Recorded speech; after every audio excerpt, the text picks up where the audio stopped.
2024 has been on overdrive, 2 months gone and 10 more to come. But then the roller coaster effect of the economy is epic. The indices do not look good, but government remains resolute in her quest to fix the broken chords by taking several policy steps both along the monetary side and the fiscal side. However, the International Monetary Fund, that is the IMF, is predicting a further currency depreciation by as much as 30% and inflation rising by 44%. Nigerians, however, are not taking that prediction lying down. They're calling for local solutions to local problems. And so this episode of the Policy Leah will be focusing on rechanneling policy path to progress amid socio-economic stress. You're welcome to this episode, and don't forget the program is also streaming on YouTube at Saban Media Services.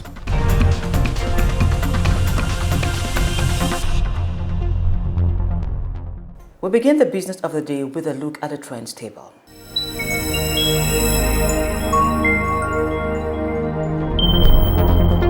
Nigerians have no business being poor, says Vice President Kashim Shettima, who emphasized the need for the country to attain food security.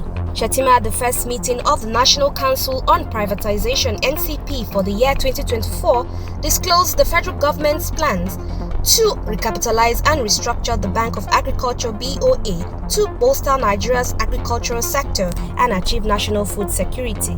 At the Conference on Public Wealth Management organized by the Ministry of Finance Incorporated (MOFI), Shettima said the federal government had uncovered 32 routes used to smuggle food to neighboring countries in Ilela local government area of Sokoto State.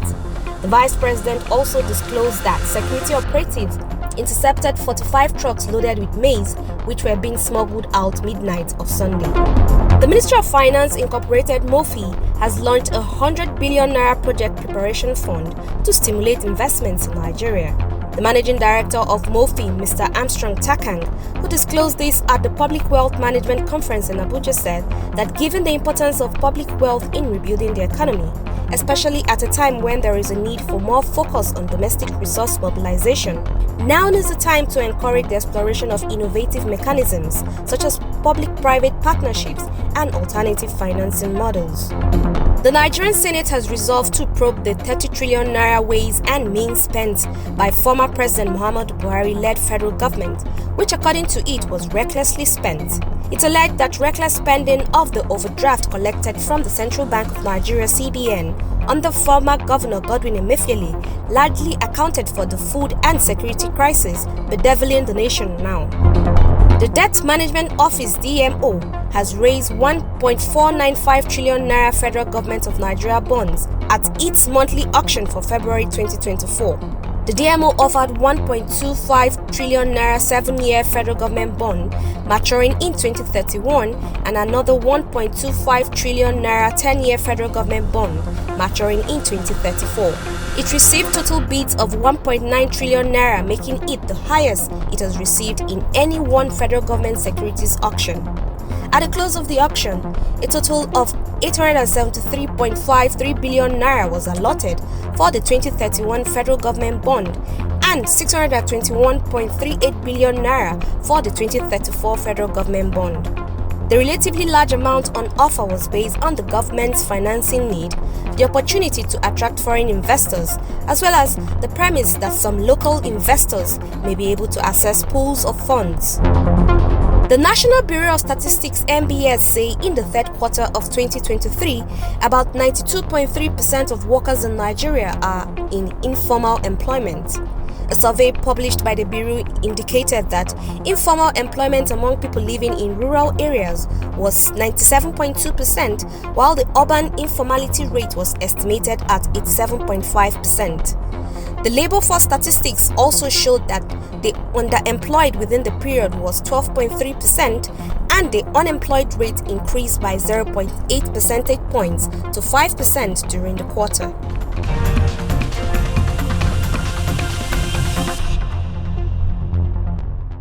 As I mentioned earlier, rechanneling policy path to progress amid socio-economic stress is our focus on the policy this morning. And here is that conversation with Dr. Joe Abah, Country Director, DAI.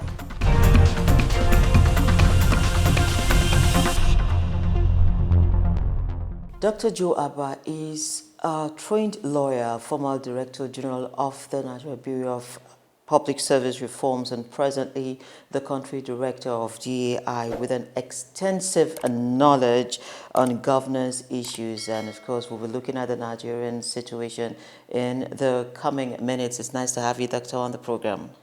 Thanks very much, Leah. It's good to see you. Good to see you too, And and happy New congratulations Year. on the new program as well. Thank you, Yeah. thank you. So I want to start with this. You are an avid supporter of Arsenal Football Club, and they say you guys have very serious shock absorbers. And I'm wondering, as a Nigerian, really, how would you apply that to the Nigerian situation and share that advice with us? That's a very profound question, actually. But let me say that, Arsenal, supporting Arsenal is a sport. And there's, yes, we're very committed to it, but at the end of the day, it's a bit of a luxury, it's a bit of a game. That's not quite the same as matters of life and death, the ability of people to feed. The ability of people to transport themselves, to look after their loved ones when they are ill. It's a different level completely. So yes, as Arsenal supporters, we got used to not winning for about 20 years or so. We're now getting back to winning ways, hopefully.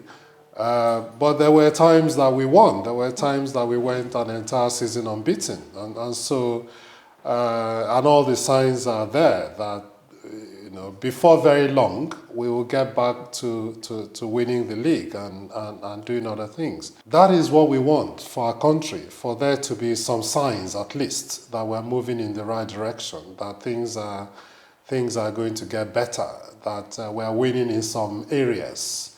And where those signs are not there, it's very difficult as a citizen to look to any shock absorber. The shock hits all of us the same way. Is this actually a redeemable scenario, or it's not? It is redeemable, yes. I mean, as you know, my life's work is public service reforms, and to do public service reforms, you need to be an optimist. You need to believe that things can get better, and I believe that they can, because a lot of the problems we have, people say, oh, our problem is implementation. But we implement bad things very well when we want to. Our problem is actually mostly bad policies. That's what causes us the problems. And if we have bad policies that are not proper, that are not thought out, that don't plan for the implementation, then of course, you shouldn't be surprised that you get the implementation wrong. So because, to my mind, most of our problems arise from bad policy making, it is possible to make better policies, and therefore there's hope, and the situation is always redeemable. So if in a country you take a decision that you're not going to do crazy things anymore, you're going to start doing things properly, then yes, you start to get the benefits of doing things properly. But if you run a system and you persist with a system that clearly doesn't work, and you keep doing the same things and expecting it to work, it never will. So yes, if it is redeemable, if we want it to be, we just need to decide that we want to do things better. So what will be the quick fixes you're going to suggest that will work for us as a country? Well, the issues that we're facing have developed over decades. We've got used to doing things the wrong way. We've got used to announcing policies before we think about how to implement those policies. So those things we've just become used to doing, and it's not going to reverse overnight, because a lot of it is a mindset issue. That's why if you see, even going back to sports, if you see how we prepare for competitions, you think, oh, but we knew 4 years ago that we're going to go for this competition. Why the last minute rush? Why are people's allowances not getting paid? Why is the flights not arranged on time? And you think about that and think, oh, maybe it's just incompetence and bad implementation. It's not. Sometimes people do those things deliberately because it is easier to get corrupt enrichment in chaos, right? If things are planned properly, it's more difficult for you to gain corrupt enrichment from them. So sometimes they perpetuate this chaos purposely to be able to benefit from it. So there's a mindset issue. But having said that, I think we are facing certain challenges right now that we need to think about things to do in the very short term. So upon assumption of office, Mr. President announced two really important policy decisions, removal of fuel subsidy and harmonization of the foreign exchange regime, which, to be fair, everyone agreed it needed to be done. You know, every single one of the presidential candidates said they would do these things. So the expectation is that there will then be a plan for ensuring that the effects on ordinary citizens are cushioned. Yes, those decisions would always come with certain difficulties. There's no doubt about that. But if you go back to the president's speech on the economy, I think it was on the 31st of July last year, he set out a number of things that were going to be done to start to cushion the effects of some of these shocks. They included a number of compressed natural gas buses that were going to be procured. They included giving, I don't remember how much it was, to a number of nano businesses. They included giving, I think, Naira 1 billion to about 75 businesses to use to pull up other businesses that will supply to them. There were a number of things that were set out to try to cushion the immediate effects of those policies. I'm not aware that they've been put in place yet, and this is February 2024. I understand that the CNG buses may have been ordered. I'm not aware that they are in place and operational and therefore reducing the cost of transportation. I think some talk was also done about releasing some grains from the grains reserve. I heard a recent announcement again that some grains were going to be released. I don't know how many have been released so far and what the effect has been on food prices. So it seems to me that there were a number of things that were set out on the 30th of July. People could have different views as to, okay, this is good and this is not, or this could have been done differently, but it is when these announcements are made and it is not clear that they've actually been done, or if they've been done, there has been no review of how effective they are, so that if they are not effective, we could do something different. That is what causes the problem. You are a public sector reformist, if you will allow me to call you that, and it's always been at the heart of all you say. But then we still have people in the public sector running these things that are obviously not working, if I would say that way, or rather not working to the expectations of Nigerians. So basically, what will be the reforms that the country should be looking out for right now for the country to be able to absorb these multiple shocks? Okay, so this is an issue that has plagued our public service since 1954, when the indigenous Nigerian public service came into being. And it's something I tried to tackle when I was DG of the Bureau of Public Service Reforms, which is that quite often we don't have a clear link from government policy, this is what the government wants to achieve, to the mandate of the ministry. This is what this ministry is there to deliver as part of this government mandate. And within the ministry, this is how we structure the departments to deliver that ministerial mandate. And then this is how the units contribute to the work of the departments. And therefore, as Joe Abah, this is my job to do when I go to work on a Monday morning.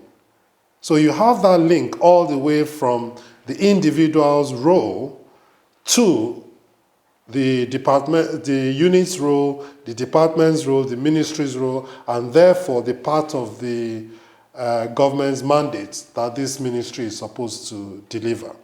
So we tried to put that in place. Unfortunately, it didn't get as far as it should have, which should have been a debate in the Federal Executive Council, looking at the role of all the ministries, starting with the 6 ministries that were merged when President Buhari first came into office, which is what we wanted to use as a pilot, to then have that opportunity to look again at the way public service is configured. So we have these disconnects where the person going to work on a Monday morning doesn't know what he's going to do, actually, right? He has something called a schedule. But if your schedule is to pick up a visiting president from Nnamdi Azikiwe Airport, and no president comes for 2 years, you sit and do nothing because that's your schedule, right? Different from a job description that says, this is your job, this is how you're going to do it, this is how you will be measured as to whether you've done it successfully or not. So this is something we try to put in place to make sure that every single person has a job description which is clear and which is linked to what their unit, department, ministry is doing to support the agenda of the government of the day. So you have this disconnect where the government of the day says this is what we want to do. The ministers have a clear set of tasks that the president gives them. Unfortunately, I was privileged to moderate the presidential retreat of ministers a few months ago, where the president signed a performance agreement with the ministers and the permanent secretary.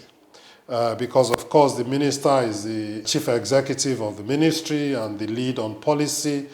The PEMSEC is if you like, the chief technical officer and the budget holder. So you need these two people to work together if the targets that the president set are going to be delivered. So they jointly signed a performance agreement, agreeing to deliver on certain targets. What then needs to happen is that the PEMSEC needs to sign the same thing with the directors, and then the directors with the deputy directors and all the way down the chain. And that would start to form some sort of a performance management system that people can look at least in terms of organizational performance. When the president has come out and said, we are going to, deliver X kilometers of roads, or we are going to ensure that every Nigerian gets a minimum of 4 hours of electricity per day. You can at least see, okay, this is what this ministry is supposed to do. These are the interdependencies, because if it's Ministry of Power, they will need gas from somewhere, they will need coal in some cases, they will need to have the private sector work, the discos and the gencos and all of. So there will be interdependencies, but at least you can have some targets that you can hold the minister directly responsible for, the minister and the PEMSEC, and then cascade those targets down the line. So if nothing else, they can be doing a million other things, but at least those 2-3 targets that the president wants to track, everybody will be focused on that. That's how I think we can start to get that synergy between the civil servants and their political leaders. What doesn't help is when the political leader feels, oh, the civil servants are going to waste my time, they're going to slow me down. They flood the place with advisors who don't know the public service, who don't have a mandate to do anything, to sign any letter. And then at the end of the 4 years, they think they've moved very quickly, but they live with those advisors. Nothing ever changes, actually. So it's why when I was DG, although I had some external advisors paid for by donors, I ensured that no advisor reported to me directly. You had to report through your director. That meant that the director needed to know what you were saying to be able to come and say it to me.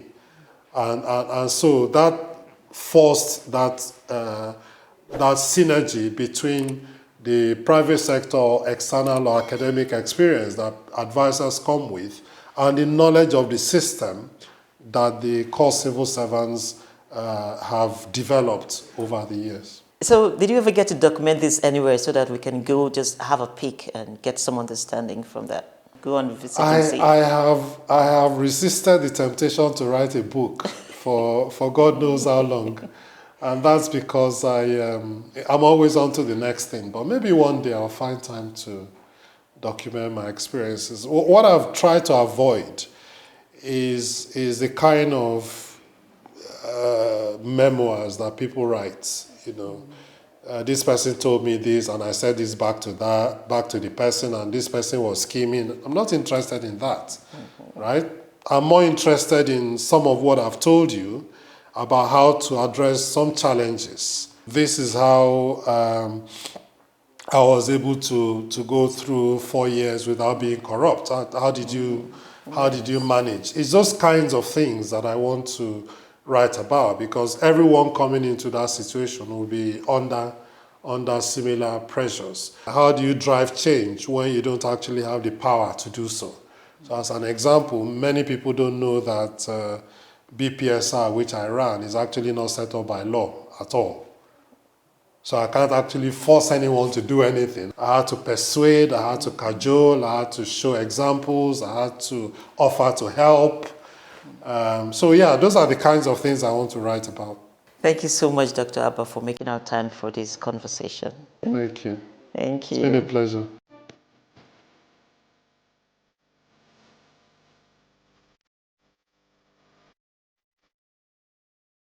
You know, it takes on average 70-something days to actually start from packing to exporting that container. We had 110 textile industries in Nigeria. They crashed.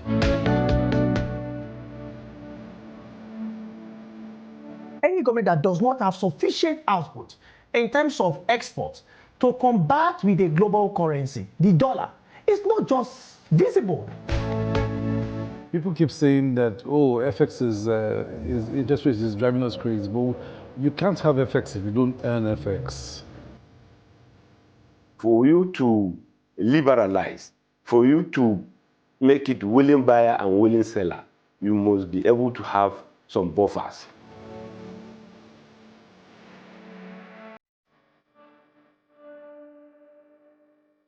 Manna doesn't fall from heaven. We can't expect external influences to do the magic for us.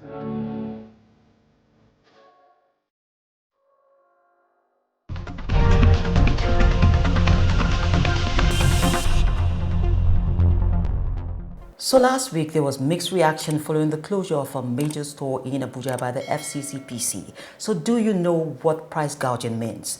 Let's find it out and simplify this, and from there we go to the market.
For more on rates from markets across the country, do well to log on to our sister website, www.marketnigertv.com. Do well to send in your feedback, comments, questions, and suggestions via our various social media platforms and, of course, our YouTube channel, Saban Media Services. Follow us, subscribe, and like.